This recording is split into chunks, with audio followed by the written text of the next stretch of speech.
The situation's a little worse than I expected, I muttered, scratching my chin as I stared up at the 10-foot-high arch of a pulsing portal nestled between the rafters of a derelict manufacturing plant on the city's edge.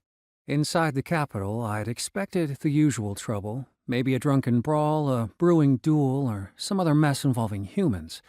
But this? Creatures? That was a curveball.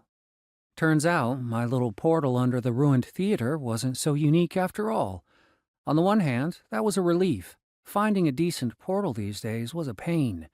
On the other, it was mildly concerning. This one wasn't some beginner-grade F class. It sat smack in the middle of the Capitol again. "Damn, another one inside the Capitol," Toby muttered as he climbed out of the Velmiro behind me. "Is that even supposed to happen? It's been happening more and more these past few years." The reply didn't come from me, but from a young man approaching from the side. His voice was tired, and so were his eyes, the shadows under them doing a poor job hiding how little sleep he'd had. "Thanks for coming, Marcus." "Don't mention it," I said with a shrug and took a step forward, but a grim-faced man blocked me, holding out 2 folders. "Standard non-disclosure forms." Max raised his hands in apology. Only after we signed every last sheet did the soldier, whose aura packed a punch comparable to Albert's, step aside and let us through. The place we entered was a large industrial hall, probably a factory once.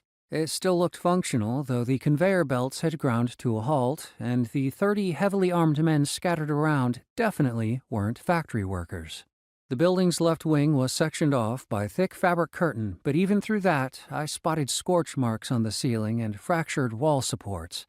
And the smell, yeah, I knew that smell. That was the scent of death. "What happened here?" I asked once Max and I moved off to the side. Usually bright and chatty, he now looked tense. His usual sharp white suit was covered by a silver flak vest lined with 5 glowing elemental veins, each radiating enough force to match a tank shell.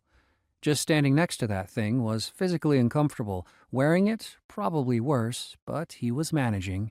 "The portal opened mid-shift," Max said, eyes flicking toward the curtain. "The energy surge sparked a fire. There were casualties." "But no breach," I said flatly. He gave a short nod. "None." "And none expected." "None," he repeated. To his credit, he didn't ask how I could tell. "Still, the fact that a C-class portal opened here in the capital is a major problem. If word gets out, it'll trigger a panic. Worse, this processing plant is critical to the material pipeline for the Outer Ring construction project, so we've kept things under wraps. We got lucky. One of the portal response units from the clan was nearby restocking supplies. We figured they could shut it down without issue, but..."